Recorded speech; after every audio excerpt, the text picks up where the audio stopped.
A meeting to end the lockdown in Matatiele this time has collapsed. Residents are protesting over poor service delivery and are demanding better roads and infrastructure.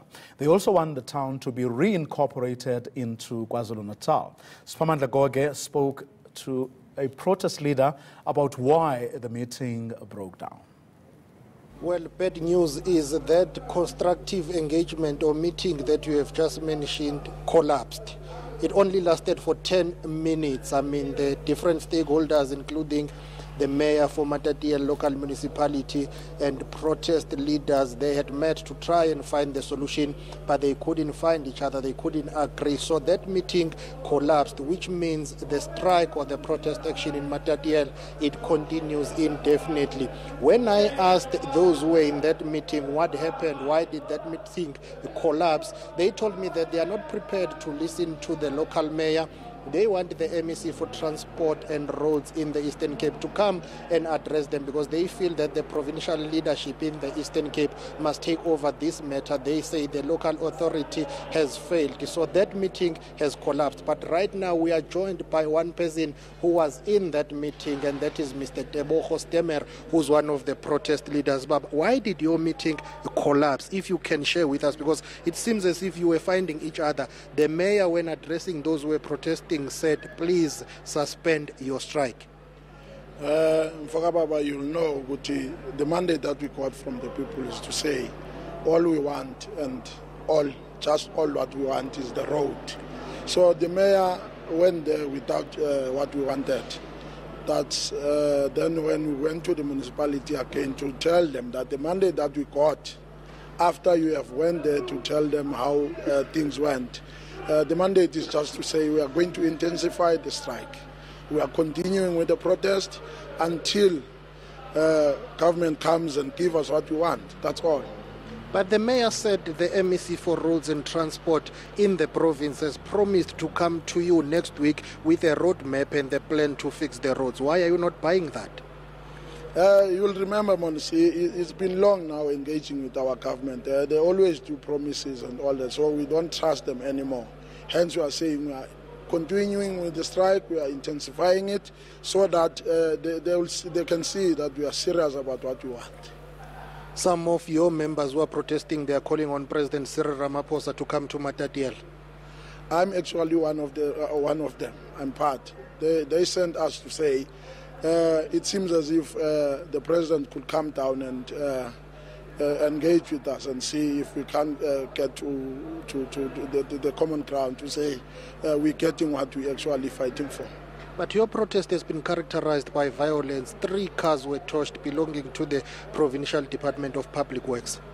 But that one, you cannot actually say it because, to be honest, whatever we are doing, we respect ourselves.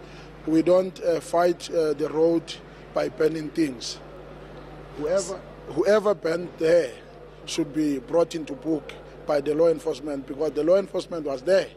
But they also say your strike is now political because you don't want to listen to anything. Even though interventions are being made, you are not listening to anything. They are saying you are pushing your political agenda now.